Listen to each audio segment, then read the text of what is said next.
स्वागत है व्यूअर्स, आप सबको मेरे चैनल में। एक लंबे अंतराल के बाद आप सबसे बात करने का मौका मिल रहा है। किन्हीं कारणों से मैं आप लोगों से वार्तालाप नहीं कर पाया। कुछ समय की व्यस्तता थी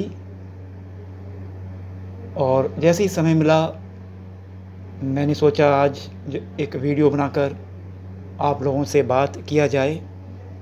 आप लोगों के अनगिनत मेल्स मुझे मिलते रहते हैं। माफ़ी चाहूँगा मैं जवाब नहीं दे पाया।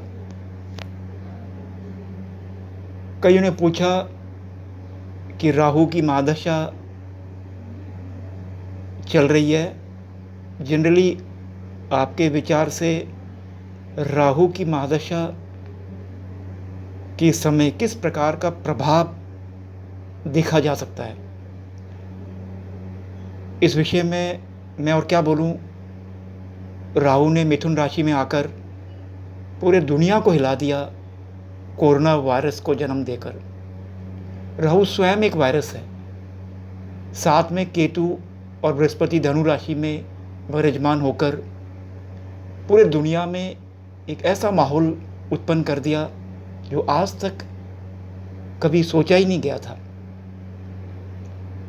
व्यूअर्स, महर्षि पराशर द्वारा प्रतिपादित विंशोत्तरी दशा 120 साल की दशा क्रम के अनुसार किसी भी जातक की कुंडली में राहु की महादशा 18 साल की आती है। विश्लेषण के स्तर पर यदि देखा जाए तो राहु की दशा के मुख्य रूप से 3 भाग होते हैं। ये लगभग 6 साल के 3 भाग हैं। राहु की महादशा में अंतर्दशाएं इस क्रम में आती है: राहु, गुरु, शनि, बुध, केतु, शुक्र, सूर्य, चंद्र और आखिर में मंगल। तो व्यूअर्स, किसी भी महादशा की पहली अंतर्दशा में उस महादशा का प्रभाव ठीक प्रकार नहीं आता है। इसे छिद्र दशा कहते हैं। राहु की महादशा के साथ भी ऐसा ही होता है। सुन रहे हैं ना? राहु की महादशा में राहु की अंतरा जातक पर कोई खास दुष्प्रभाव नहीं डालता है। अगर कुंडली में राहु कुछ अनुकूल स्थिति में बैठा हो तो प्रभाव और भी कम दिखाई देते हैं। व्यूअर्स, राहु की महादशा में राहु का अंतर अधिकांशतः मंगल के प्रभाव में ही बीत जाता है। राहु के अंतर के बाद गुरु, शनि, बुध आदि अंतर्दशाएं आती हैं। यानी किसी भी जातक की कुंडली में गुरु बहुत अधिक खराब स्थिति में ना हो तो राहु में गुरु के अंतर भी ठीक ठीक बीत जाता है। शनि की अंतर्दशा भी कुंडली में शनि की स्थिति पर निर्भर करती है, लेकिन अधिकांशतः शनि और बुध की अंतर्दशाएं जातक को कुछ धन दे जाती है। इसके बाद राहु की महादशा में केतु की अंतर आती है। व्यूअर्स, ये खराब ही होता है।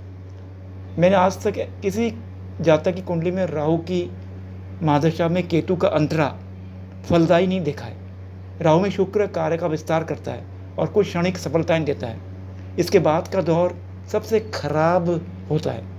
राहु में सूर्य, राहु में चंद्रमा और राहु में मंगल की अंतर्दशाएं 90% जातक की कुंडली में खराब जाती है। इसलिए पूजा पाठ, दान पुण्य करना चाहिए। पूरा फल आप मिटा नहीं सकते। या आपने जो पूर्व जन्म में कर्म किए वो आपको इन दशाओं में उनका फल मिलता है।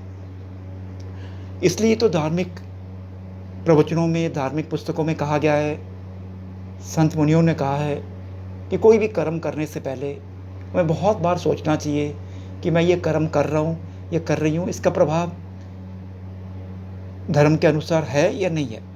इसका प्रभाव किसी पर बुरा तो नहीं पड़ेगा, क्योंकि वापस आप पर ही आएगा, आज, कल या आने वाले जन्मों में।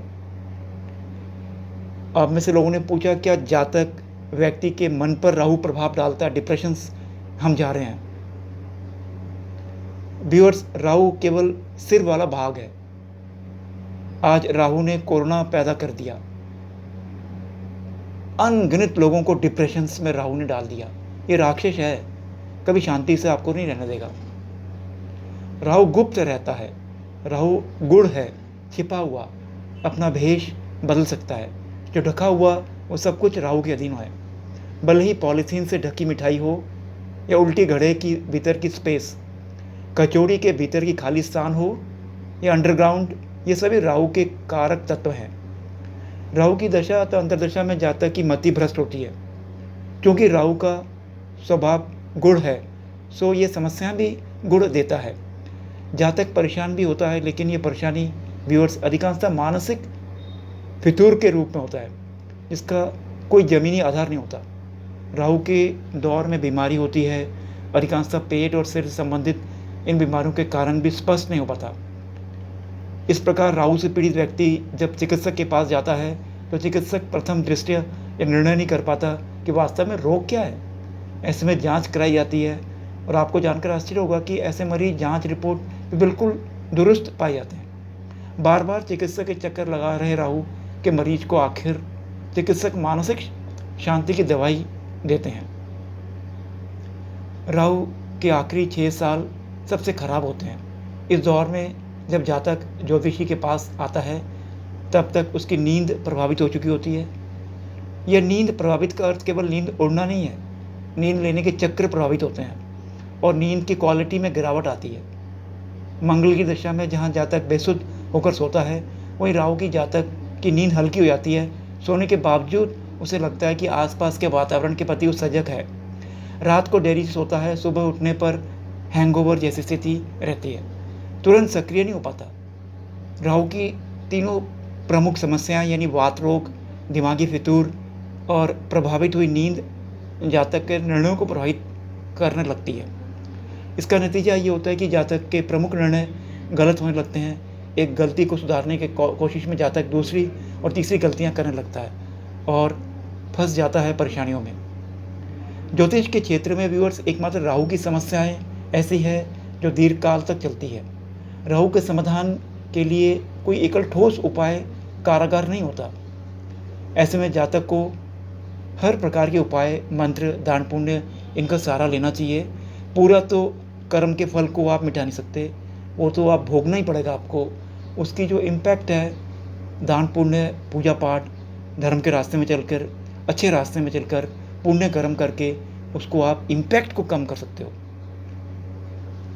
धन्यवाद। कोई सवाल है लिखिएगा।